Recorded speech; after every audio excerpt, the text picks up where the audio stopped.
Hi, mm, this is my book review, Waking the Tiger by Peter Levin.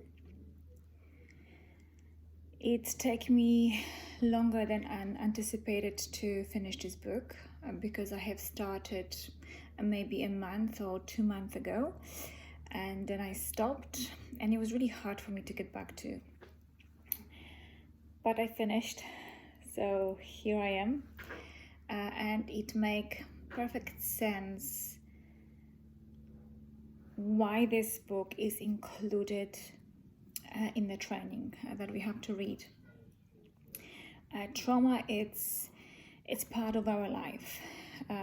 We all have a trauma.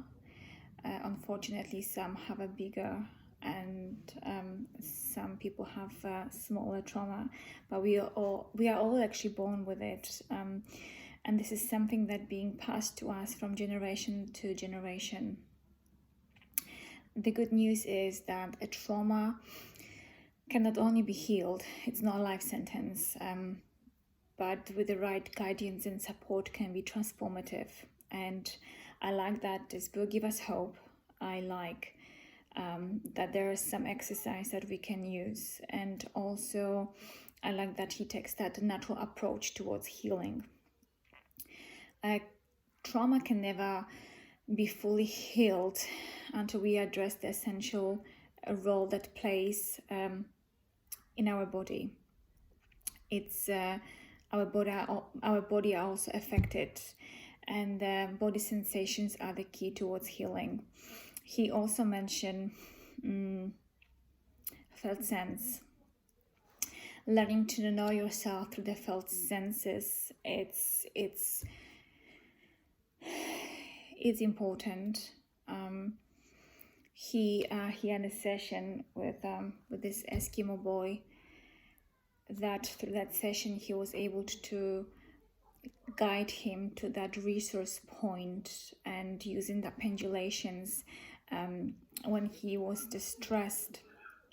And we actually learned about felt senses, and I think that was 2 weeks ago we actually talked about pendulation.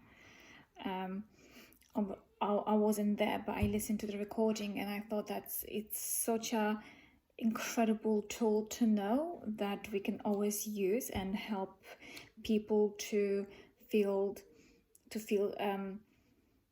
safe and protected, and they are very important into healing journey. So yeah, I'm very grateful to know those know that tool, and even through the breath work when we're guiding people, and sometimes maybe for some people slowing down the breath it won't be enough, so we can also guide them to find that resource point that make them feel loved and safe.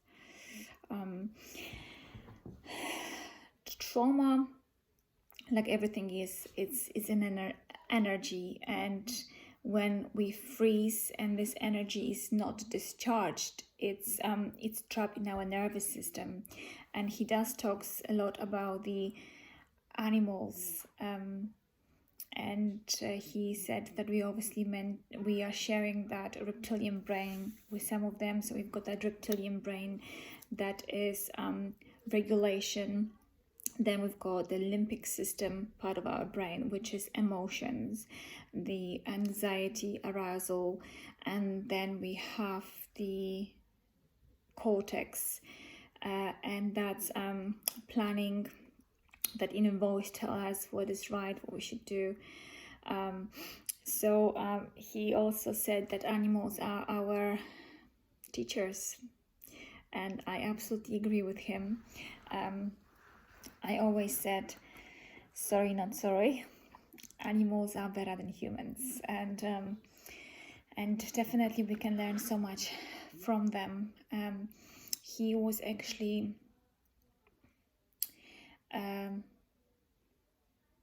talking about this antelope, how in a dangerous situation she pretends to play dead, so she freeze and when the predator walked away, she kind of got up, discharged that trauma, that energy, and she was able to run away. And I thought to myself in that moment, like, why can't we be like them? Why can't we just shake it off and go back to our normal life? But then as I was reading through the pages, I kind of thought to myself, well, there's the reason why we in that situation are like animals. I do think that sometimes trauma or those really bad situations, and we can really move and discharge that, it definitely can be transformative, and through that pain sometimes where the biggest growth come from. And I also wanted to mention, and now I forgot his name. It's incredible book published in 2019 and it's written by Charlie. I forgot his surname, but it's a book called The Boy, the Mole, the Fox and the Horse. And this is such a lovely illustrated book. And there was a conversation with a boy with a horse, and the boy asked him, what is the bravest thing you ever said? And the horse replied, help. So I think that ask for help is important, and to acknowledge that someone needs help and maybe encourage them to say, hey, I do need your help. So with that, I would like to finish and just mention one thing, as Dr. Peter Levine mentioned, one step at a time. So thank you for listening. Bye.